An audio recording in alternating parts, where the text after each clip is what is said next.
I'm going to be going over FSA Review Packet, page 18. This time I'm at my desk with my cute little pink mouse and my mouse pad that my daughter's drawn on. Anywho, so I'm going to be going over these with you. So the very first one says, complete the following sentence to create a story that represents 4 divided by 1/6. So before I even look at the story, I'm going to figure out what that actually equals. And I know that when I'm dividing fractions, I don't completely know how to divide it, so I kind of change it to the reciprocal. So keep, change, flip. I'm going to keep it, change it, and flip it, and I'm going to get 24. Again, it's your reciprocal. The reciprocal for division is multiplication, and then the reciprocal for 1/6 is 6 whole.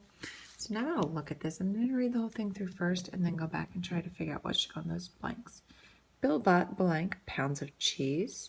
He made grilled cheese sandwiches and used blank pounds of cheese in each sandwich. Bill made 24 sandwiches.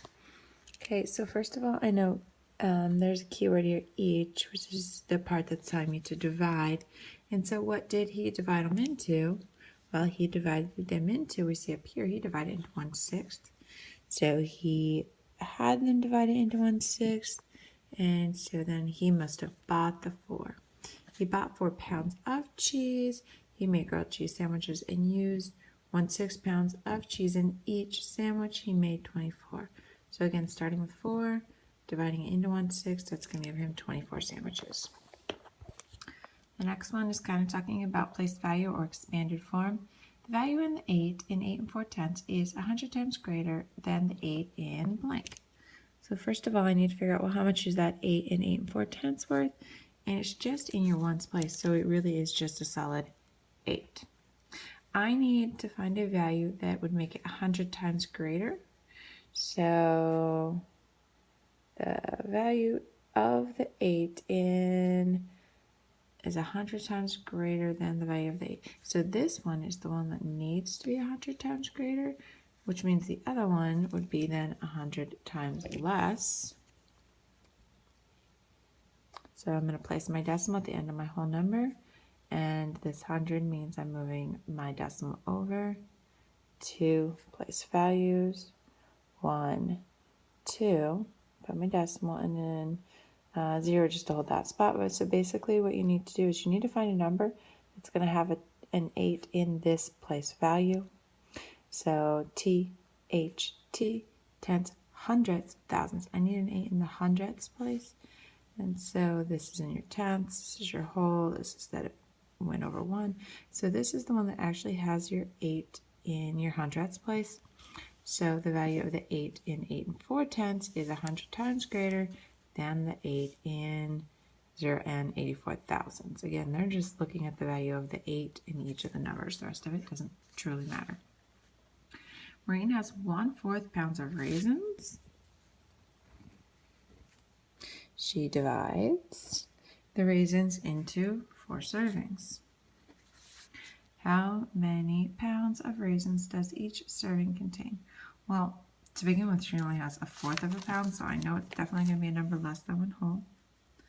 She has 1/4 pound of raisins, and she divides the raisins into 4 servings.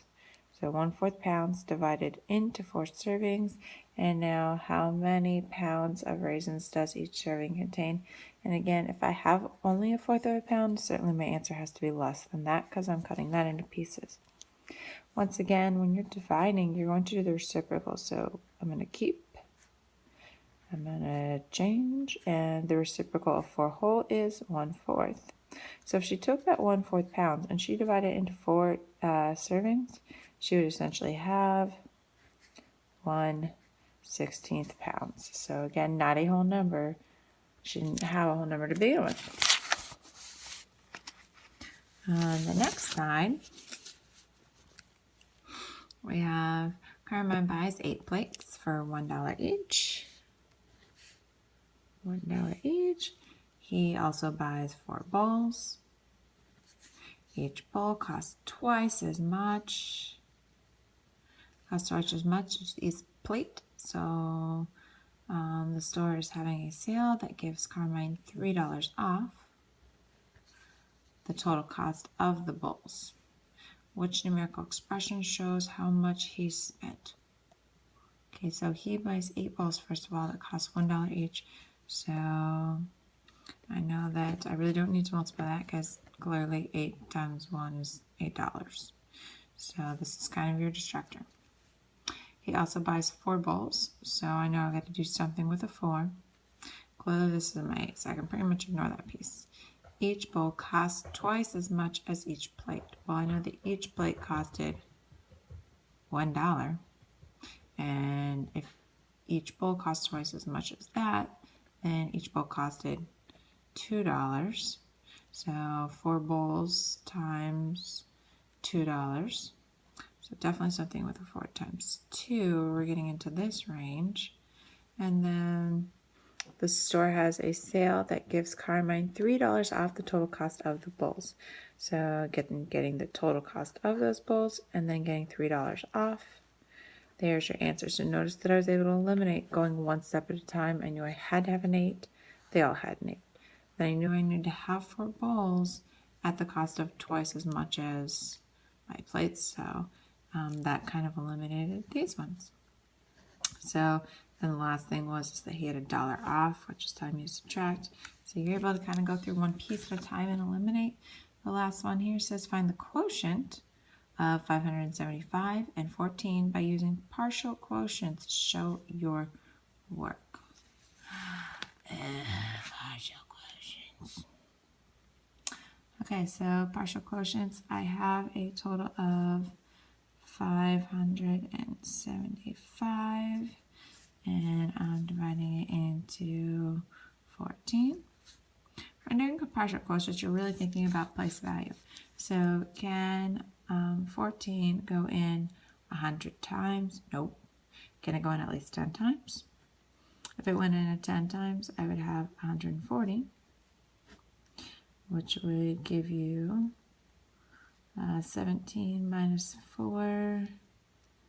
I did not need to remember. I don't know why I just did that. You know what? It's because it's 11:30 at night, so that wasn't a good idea. Anyways, you get 435.